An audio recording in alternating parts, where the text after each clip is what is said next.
Hello नमस्ते। आजको भिडियोमा तपाईहरुलाई म चाहिँ युकेमा चाहिँ मास्टर पढ्न आउँदाखेरि राम्रो कि नराम्रो, मलाई चाहिँ धेरैजना साथीहरूले चाहिँ मेसेज गरेर सोधिराख्नुहुन्छ मास्टरमा आउँदा राम्रो होला कि नहोला भनेर। यसको फाइदा बेफाइदाहरू चाहिँ भनिदिनु, त्यसपछि के अरे कस्तो कस्तो खालको मास्टरहरू हुन्छ, ड्युरेसन कति वर्षको हुन्छ, डिपेन्डेन्टहरू चाहिँ लान पाइन्छ कि पाइँदैन भनेर चाहिँ सोध्नुहुन्छ हैन। सो आजको भिडियोमा तपाईहरुलाई चाहिँ मास्टर चाहिँ कति ड्युरेसनको हुन्छ, यो कोर्समा हैन डिपेन्डेन्ट ल्याउन पाइन्छ कि पाइँदैन, यिनी कुराहरूको बारेमा तपाईहरुलाई म जानकारी गराउँछु यो भिडियोमा। सो युकेमा नर्मली भनेको तपाईको मास्टर कोर्स भनेको 12 महिनादेखि लिएर 18 महिना अथवा एक्सटेन्डेबल कोर्स 24 महिनासम्म पनि हुने गर्दछ है। सो 12 महिना भनेको नर्मली तपाईको चाहिँ अब यो नर्मल मास्टरहरू हुन्छ नि, मास्टर एमए एमबिए यस्ता खालका मास्टरहरू भनेको नर्मल मास्टर हो क्या। एमइजी मास्टर इन्जिनियरिङ यिनीहरूको नर्मल मास्टरहरू भनेको तपाईँको चाहिँ 1 वर्षको ड्युरेसन हुने गर्दछ। भनेपछि मास्टर बाई रिसर्च प्रोग्रामहरू, पोस्ट ग्रेजुएट प्रोग्रामहरू जति पनि हुन्छ नि मास्टर कोर्सहरू, यो रिसर्च प्रोग्रामहरूको तपाईँको चाहिँ लाइक 12 महिनादेखि लिएर 18 महिनासम्मको चाहिँ हुने गर्दछ। अब कुनै कुनै केसमा चाहिँ 24 महिनाको पनि हुने गर्दछ है। सो यो चाहिँ तपाईँको कोर्स अनुसार चाहिँ डिपेन्ड गर्छ, कोर्सको ड्युरेसन तपाईँको मास्टरको चाहिँ। अनि अर्को कुरा अब जस्तै यसमा चाहिँ डिपेन्डेन्टको कुराहरू भयो। अब डिपेन्डेन्ट कस्तो हुन्छ भन्दाखेरि तपाईँले चाहिँ नर्मल मास्टरहरूमा आउनुभयो भने नर्मल मास्टरमा चाहिँ डिपेन्डेन्ट चाहिँ अलाउ हुँदैन ल। अब तपाईँले चाहिँ डिपेन्डेन्ट ल्याउनुहुन्छ भने चाहिँ डिपेन्डेन्ट ल्याउनको लागि हजुरले चाहिँ रिसर्च प्रोग्रामहरूमा चाहिँ आउनुपर्ने हुन्छ।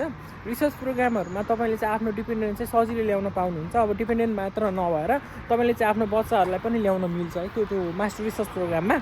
सो तपाईँले चाहिँ अब डिपेन्डेन्टहरू ल्याउने प्लान छ भने चाहिँ तपाईँ चाहिँ आफ्नो रिसर्च प्रोग्राममा चाहिँ आउँदा हुन्छ है। यो भनेको यसमा चाहिँ तपाईँले चाहिँ आफ्नो फ्यामिलीहरूलाई चाहिँ, फ्यामिली भन्दा नि आफ्नो स्पाउस प्लस आफ्नो छोराछोरीलाई चाहिँ ल्याउन मिल्छ त्यो कोर्समा चाहिँ। अनि नर्मल मास्टरमा चाहिँ मिल्दैन है। अनि यसपछि भनेको अब जस्तै तपाईँको फीहरूको कुरा पनि हुन्छ। अब फी चाहिँ त्यही मैले अघि ड्युरेसन भने जस्तो तपाईँको चाहिँ फी भनेको युनिभर्सिटी प्लस कोर्स अनुसार चाहिँ फरक हुन्छ। अनि स्कलरसिपहरू पनि दिन्छ ल मास्टर कोर्सहरूमा, ब्याचलरमा पनि दिन्छ, मास्टरमा पनि दिन्छ। तर ब्याचलरको कम्पेरिजनमा चाहिँ मास्टर चाहिँ मलाई चाहिँ युके को लागि चाहिँ एकदमै प्रिफर गर्छु, किनकि तपाईँको चाहिँ सर्ट ड्युरेसनको कोर्स हुन्छ र तपाईँले चाहिँ लाइक ब्याचलर जतिको चाहिँ टफ चाहिँ फिल गर्नु पर्दैन, या फिर स्ट्रगलिङ लाइफ चाहिँ हुँदैन क्या, त्यस्तो साह्रो चाहिँ दुःख चाहिँ हुँदैन। सो मास्टरमा चाहिँ आउनु चाहनुहुन्छ भने चाहिँ आउँदा एकदमै राम्रो हो युके चाहिँ मास्टरको लागि। अनि त्यसपछि भनेको अब पिएचडब्ल्यूको कुरा हुन्छ। पिएचडब्ल्यू चाहिँ कति ड्युरेसन पाइन्छ भनेर नि सोध्नु होला होइन।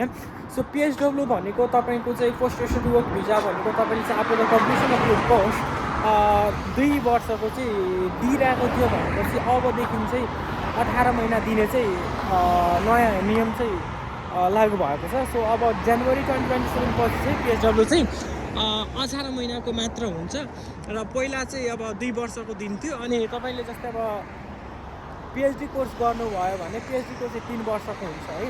पिएचडीको केसमा चाहिँ पिएचडब्ल्यूको ड्युरेसन चाहिँ घटाएको छैन, जस्ट मास्टर र त्योभन्दा अन्डर ग्रेजुएट प्रोग्रामहरूको लागि चाहिँ पिएचडब्ल्यू चाहिँ एकदमै घटाइदिएको छ। 6 महिनै घटाइदिएको भनौँ न।